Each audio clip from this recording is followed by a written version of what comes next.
एक UFO rabbit planet से बहुत तेज रफ्तार से उड़ते हुए आ रही थी। वो सीधा पृथ्वी के एटमॉस्फेयर में घुस गई। यूएफओ के अंदर थे एक औरत, एक आदमी और एक छोटा बच्चा, और वो बच्चा और कोई नहीं, राइस्टार खुद था।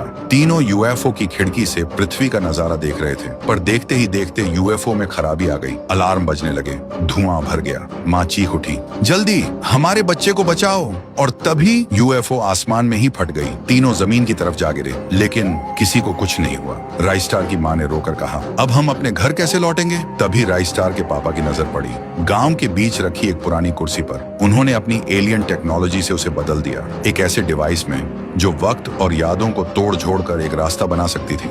पर उन्हें यकीन नहीं था कि इस कुर्सी से वापस अपने प्लेनेट जाना सेफ होगा या नहीं। इसलिए उन्होंने फैसला किया अपने बेटे को पृथ्वी पर ही छोड़ देंगे, लेकिन उससे पहले उसके दिमाग से सारी यादें मिटा दी। उसका पास्ट, उसकी असली पहचान, सब कुछ डिलीट कर दिया। और फिर माँ बाप उस कुर्सी पर बैठे और पल भर में गायब हो गए। लेकिन खिड़की के पीछे खड़े दादाजी ने सब कुछ अपनी आंखों से देखा। वो पल भर के लिए हक्का बक्का रह गए, लेकिन अगले ही पल उन्हें समझ आ गया, ये बच्चा अब उनका है और इसे दुनिया से बचाना होगा। फिर दादाजी ने राइस्टार को अपने कमरे में ले आए, लेकिन जब गांव वालों को असली बात का पता चला तो सब भड़क गए। सब चिल्लाने लगे, तुम इस अजीब और अलग दिखने वाले प्राणी को अपने घर में कैसे रख सकते हो? इससे पूरे गांव को खतरा हो सकता है। दादाजी रोते हुए बोले, ये कोई अजीब प्राणी नहीं है, ये मेरा पोता है और ये हमेशा मेरे साथ ही रहेगा। अगर कभी इसने गांव को कोई दिक्कत दी तो मैं खुद इसे यहाँ से ले जाऊंगा। ये सब देखकर राइस्टार के दिल में तूफान उठा और उसे सब कुछ समझ आ गया। तभी आसमान में एक यूएफओ उड़ता हुआ दिखाई देता है। वो सीधा चौक के ऊपर रुकता है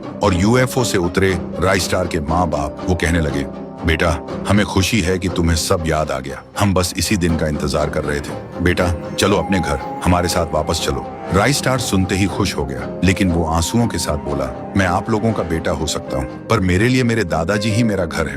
उन्होंने मुझे प्यार दिया, बड़ा किया, मैं उन्हें कभी नहीं छोड़ूंगा। मैं अगर चला जाऊंगा तो वो अकेले हो जाएंगे और मेरे बिना उनका और कोई नहीं है। कुछ देर तक माँ बाप चुप रहे, फिर धीरे से यूएफओ में वापस चढ़ गए और वो पृथ्वी से चले गए। राइस्टार रो पड़ा। तभी पीछे से आवाज आई, बेटा। राइस्टार मुड़कर देखता है, दादाजी खड़े थे। दादाजी बोले, बेटा तू अपने माँ बाप के साथ क्यों नहीं गया? मैं तो अब बूढ़ा हो गया हूँ, मैं और कितना दिन बच पाऊंगा? राइस्टार आंसुओं के साथ बोला, दादाजी ऐसा ना बोलो, आप ही मेरा सब कुछ हो, मैं आपको कभी नहीं छोड़ सकता। फिर दोनों रो पड़े और यही है राइस्टार और उस कुर्सी का राज।